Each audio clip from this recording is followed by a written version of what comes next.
Hello and welcome to Flashback.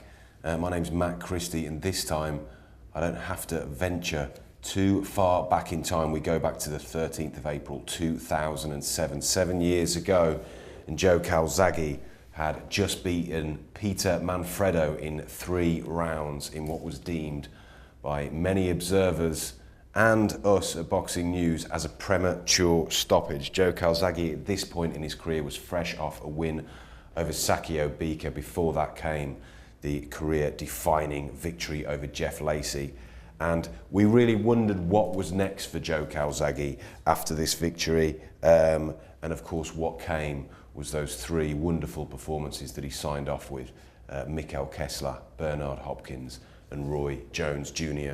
before he went off into the sunset with a glistening, unbeaten record and a welcoming pack for the Canastota Hall of Fame, of course. But going back to this fight with Peter Manfredo, not many really gave the American visitor a chance, but they at least thought Manfredo would go some rounds.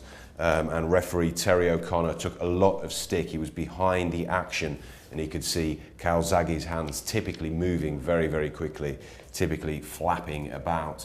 But they were not doing that much damage. Some of the shots were not landing, but the sheer volume forced the referee's hand, and he then hoisted up Calzaghey's own in victory.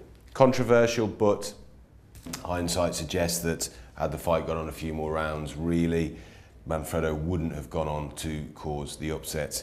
Calzaghey very much in a different league. Also going on this week, we were still waiting for Vitali Klitschko to end his retirement and come back and fight for the WBC title that he had vacated. But Oleksandr, then WBC champion, and let's face it, one of the weakest champions in history, was to defend his title against Samuel Peter next. Samuel Peter won the title and then lost, I believe, in 8 rounds to Vitali Klitschko, who came back for another run at the top of the world heavyweight scene. Keep on moving through. It was an interesting time here for Kell Brook, who was very much on the way up there, very much still regarded as a prospect. But he was dropped in the first round by Carl David before coming back to stop his rival in the 3rd round.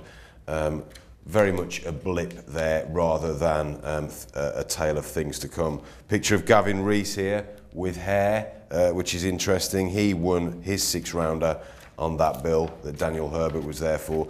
But an interesting fight took place in Springfield, Missouri on April 7th, and Jack Hirsch, our American correspondent, was there to witness it. And Joshua Clottey scored the biggest win of his career to that point when he outscored Diego Corrales over 10 rounds. Corrales, a spent force really at this point, he seemed to have lost the fire a little bit that he exhibited in previous thrilling encounters.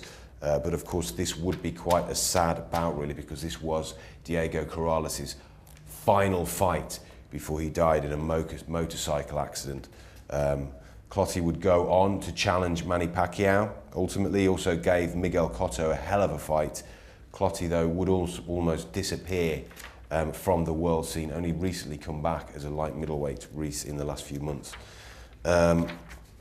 Other things going on in the world, and it was, even though it was only 7 years ago, it was all quite different. Manny Pacquiao, not quite the worldwide phenomenon he is today, and he was, and we predicted there may be a little banana skin in the shape of Jorge Solis. We thought Pacquiao would win, but we thought Solis, who was focused, and we thought that Pacquiao perhaps was not, what with his political ambitions just in their infancy, but Pacquiao stopped Solis in 8 rounds, and it was kind of almost the trigger for what was to follow. Of course, he would go on to beat the likes of David Diaz, then keep moving up in weight. Oscar De La Hoya, Ricky Hatton, Miguel Cotto, all dispensed with in frightening fashion as Pacquiao proved himself to be one of the greatest fighters of the modern era. Anything else going on? Rather large individual here called Nikolai Valuev, who was defending his heavyweight title against Ruslan Chagaev.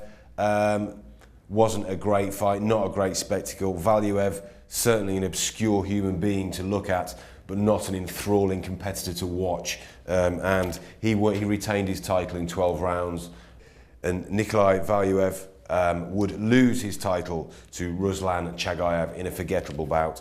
He would come back to win a version of the title again, which he would then lose to David Haye. But Nikolai Valuev, not one of the most, not one of the best heavyweights in history, let's say. But I reckon that was one of the best flashbacks in history, and we'll leave it at that for now. That was April the 13th, 2007.